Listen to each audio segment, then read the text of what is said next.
Ama sa langit, sa pagdaan ko ng mga taon at ang isang bahagi ng aking katawan ay nagsimulang manghina at tumatanda.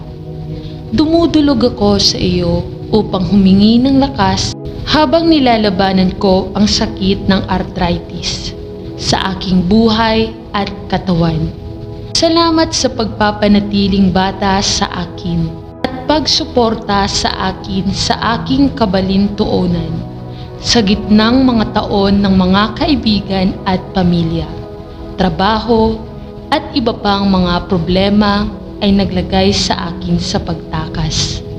Ngayon, Panginoon, marami akong oras sa unahan ko at nalaman ko na kapag ang aking mga kasukasuan ay manhid, hindi ako makagalaw ng kasing bilis o makareact ng kasing bilis ng dati. Salamat sa pagiging kasama ko sa bawat yugto ng aking buhay. At ibinadalangin ko na sa aking patuloy na pagtakbo sa unahan, ikaw ay manguna at gagabay sa lahat ng aking sasabihin at gagawin, at maging lahat para sa iyong papuri at kaluwalhatian na aking hinihiling.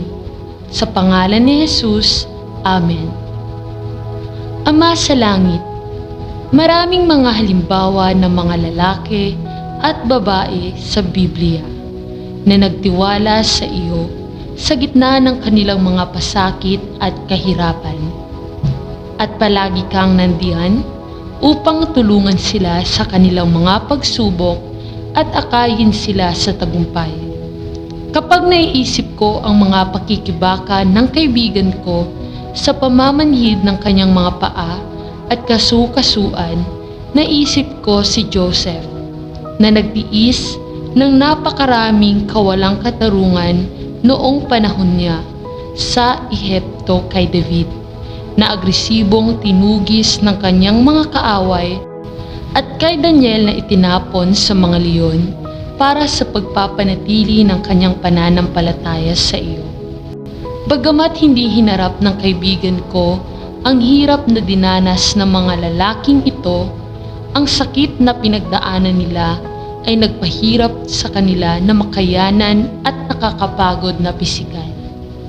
Suportahan sila ng iyong kanang kamay at suportahan sila sa gitna ng kanilang mga pagsubok. Tulungan silang matuto ng mga aral ng pananampalataya, pag-asa at pagtitiwala sa Diyos sa kabila ng mga pagdurusa sa kanilang pinagdadaanan.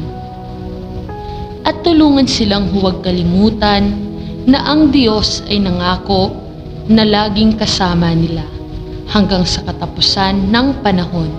Salamat sa palaging pagsama sa aming lahat at sa pangakong hindi mo kami iiwan o pababayaan, at dalhin sa kanila ang kagalakan ng iyong kaligtasan. Idinadalangin ka namin. Amen. Ama sa langit, ikaw ang lumikha ng lahat, ang makapangyarihan at makapangyarihang Diyos ng sansinuko. Nilikha mo ang tao ayon sa iyong larawan, at tayo ay nilikha sa isang kakilakilabot at mahimalang paraan. Mapagkumbaba kong pinalaki ang aking kapatid na nagdusa ng arthritis sa maraming bahagi ng kanyang katawan, at kahit na walang tulog dahil sa matinding sakit. Tingnan mo ang iyong lingkod ng may habag at hipuin ang kanyang mga kasukasuan at kalamnan at buto, sinus at organo, at hayaang dumaloy ang araw ng iyong kapangyarihan sa kanyang katawan. Palayain mo sana siya mula sa pananakit at ibalik ang kalusugan at lakas, dalangin ko.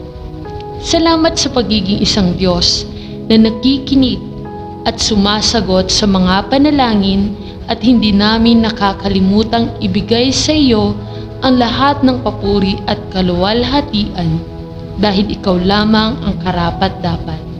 Amen. Mahal na Diyos na tagapagligtas, ang aking mahal na kapatid na babae ay nagdurusa sa arthritis sa loob ng maraming taon. at siya ay nasa matinding sakit at ang kanyang mga buto ay nabubulok din.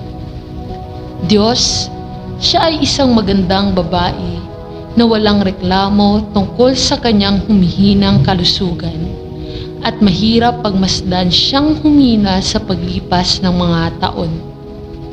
Aliwin mo ang kanyang sakit, dalangin ko at iangat siya sa iyong biyayang kabaitan. Tulungan mo siya, dalangin ko sa kanyang sakit at pagalingin siya. At kung mayroon mang may mga halamang gamot o pagkain na maaaring makatulong sa pagpapagaan ng kanyang sakit, idinadalangin ko. Nawa ay pagpalain mo siya at ingatan siya at liwanagin ang iyong mukha sa kanya at maging mabait sa kanya. Dalangin ko sa pangalan ni Jesus. Amen. Ama, hindi laging madaling mag-isip ng positibo kapag napapaligiran tayo ng mga pagsubok at paghihirap, at kapag ang ating katawan ay pinahihirapan ng pananakit ng kasukasuan.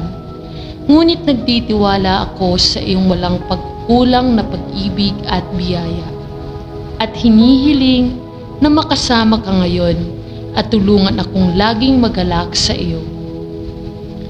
Batid na ikaw ang aking Diyos at tagapagligtas, na namatay upang ikaw ay magkaroon ng buhay na walang hanggan. Tulungan mo akong tumingin kay Jesus at magtiwala sa iyong lakas at biyaya upang madaig ang lahat ng sakit noong inakala kong ako ay minsang nawala, ngunit ngayon ay natagpuan. Pinagpala ko kayo na ang aking kaligtasan ay tiyak at mayroon akong tahanan at mana na itinago para sa akin sa mga makalangit na lugar. Idinadalangin ko po ito sa pangalan ni Jesus na aming Diyos at tagapagligtas. Amen. Sa ngalan ng Ama at ng Anak at ng Espiritu Santo. Amen.